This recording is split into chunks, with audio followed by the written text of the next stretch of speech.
Cycle ही विकल्प है। देखिए, समाजवादी पार्टी के मुखिया श्री अखिलेश यादव जी मुंगेरी लाल के हसीन सपने देखें। देश के माननीय प्रधानमंत्री श्री नरेंद्र मोदी जी वैश्विक संकट के समय जब दुनिया के 80% देशों में डीजल, पेट्रोल और गैस के दाम बढ़ गए, उसके बाद भी जितने दिन तक सरकारी खजाने से देश की जनता को राहत पहुंचाने का काम, एक्साइज ड्यूटी में कमी करने का काम किया जा सकता है, वह किया गया है। और आज जो वृद्धि हुई है, पूरे देश को यह समझ में आ रहा है कि ये वृद्धि तो अब रोकी नहीं जा सकती, क्योंकि देश का खजाना ही खाली हो जाएगा तो देश कहाँ जाएगा।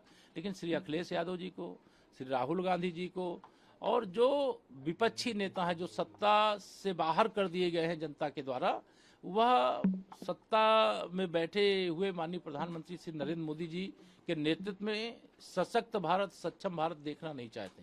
हम देख रहे हैं लगातार अभी वैश्विक जो संकट है उसको लेकर के दुनिया के सारे देशों में इस प्रकार के संकट हैं और कहीं कहीं 50-50 रुपए लीटर डीजल पेट्रोल के दाम बढ़ गए, लेकिन भारत में तो 3 रुपए लीटर के लगभग सब बढ़ा है। तो इससे जनता नाराज नहीं है, राजनीति करने वाले नाराज हैं, लेकिन इससे उनको कोई फायदा नहीं। सर, कर्नाटका में स्कूलों में भगवे रंग के कपड़ों को पहनने से मना कर दिया गया है। ये मतलब अपनी कब्र जो है कांग्रेस स्वयं खोद रही है। अगर वह ऐसा काम करेंगे कि भगवा से नफरत मत करो, क्या भगवान सूर्य सुबह जब उदित होते हैं वो भी भगवा रंग के रहते हैं, क्या उदित होने से रोक देंगे क्या? यह सब प्राकृतिक है और इस प्राकृतिक रंग से नफरत करने वालों का आज हश्र ये है जो 60 साल से अधिक समय तक देश की सत्ता में रहे हैं, आज वो सत्ता से बेदखल हो गए हैं। जिन लोगों ने मुस्लिम तुष्टीकरण की घटिया और घिनौनी राजनीति की, चाहे पश्चिम बंगाल हो, आप देखिए हम लोग वहाँ पर सरकार में आए, बिहार में तुष्टीकरण करने वाले सत्ता में वापस नहीं आने पा रहे हैं, आसाम में तीसरी बार भारतीय जनता पार्टी की सरकार बनी है, दिल्ली में तुष्टीकरण करने वाले अरविंद केजरीवाल विदा हो गए हैं, और ऐसे तमाम राज्य हैं। और आने वाले समय में जब तीसरी बार उत्तर प्रदेश में चुनाव होंगे तो हमारी सरकार बहुत बड़े बहुमत से बनेगी और 2047 में बार बार कहता हूं, 2047 विकसित भारत और विकसित उत्तर प्रदेश बनने तक समाजवादी पार्टी का उत्तर प्रदेश में और कांग्रेस पार्टी का देश में कोई राजनीतिक भविष्य नहीं है।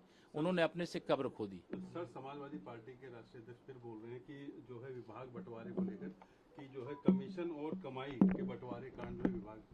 देखिए, श्री अखिलेश यादव जी उत्तर प्रदेश के मुख्यमंत्री नहीं है, ये माननीय मुख्यमंत्री जी का विशेषाधिकार है, वो किनको कौन सा विभाग देना चाहते हैं और इसमें इनको तड़पन क्यों हो रही है।